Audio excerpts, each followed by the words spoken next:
The Book of Judith. This ancient text, left out of many versions of the Bible, tells the remarkable story of a widow who became a hero and savior to her people. Judith's story takes place in the small town of Bethulia, under siege by the mighty Assyrian forces led by the feared general Holofernes. Imagine it, a time of hopelessness as the people's water supply dwindles and surrender seems inevitable. But instead of waiting for a miracle from above or a great warrior to rise, Bethulia's salvation comes from an unexpected source, a woman named Judith. Judith is no ordinary figure. She's a widow, a person of deep faith and courage beyond measure. Her name means Jewess, but she's more than a symbol of her people. She's a powerful, multidimensional character, one who uses intellect, beauty, and cunning as her weapons. Driven by her faith and a sense of duty, Judith devises a plan to stop Holofernes, the seemingly unstoppable general, single-handedly. Her strategy is both brilliant and daring. She bathes, dresses in her finest clothes, and with her hair veiled and her heart steady, she enters the enemy camp. As she walks into the heart of the Assyrian forces, every step is both a risk and a statement. She understands the assumptions her society holds about women, and she intends to use these to her advantage. Judith approaches Holofernes, the man who holds her people's fate in his hands, and he's immediately taken with her beauty and charm. Over time, she wins his trust, subtly suggesting she's there to support his efforts. On the night that will change everything, Holofernes invites her to his tent for a lavish feast, drinking himself into a stupor, thinking he has won her over. But Judith has other plans. With 2 strikes of his own sword, she beheads him, forever sealing her place in history as the woman who saved Bethulia. She returns to her people with Holofernes' head, inspiring them to rise up and defeat the weakened Assyrian forces. Her bravery becomes legend. Yet, for all its power, the Book of Judith did not find an easy place in history. Early church leaders were conflicted about her story. Here was a woman who not only saved her people but did so by challenging every rule about how women should behave. Some were inspired by her courage, but others saw her as unsettling and her actions morally ambiguous. She didn't seek permission, didn't play a passive role. She acted with purpose, authority, and strength that was often reserved for men in ancient narratives. Judith's tale was provocative, and many feared it could inspire women to follow her lead. In an era that valued obedience in women, her defiance was radical, even dangerous. Protestant reformers like Martin Luther ultimately excluded her from the canon, partly due to her methods and partly because of questions surrounding the story's historical accuracy. Judith was retained in the Catholic and Orthodox Deuterocanonical texts, where she remains a figure of faith,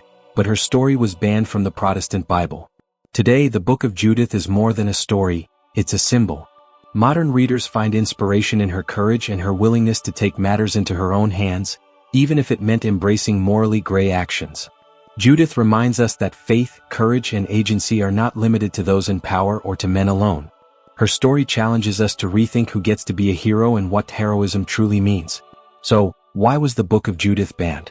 Perhaps because her story was too powerful, too disruptive to traditional narratives. Judith's forbidden knowledge is more than a tale of battle. It's a reminder to question, to explore the complexities of our faith and morality, and to recognize the strength in each of us, even in the most unlikely of heroes. As we remember Judith, we're also reminded that every story deemed too dangerous or radical for its time holds a lesson for the future.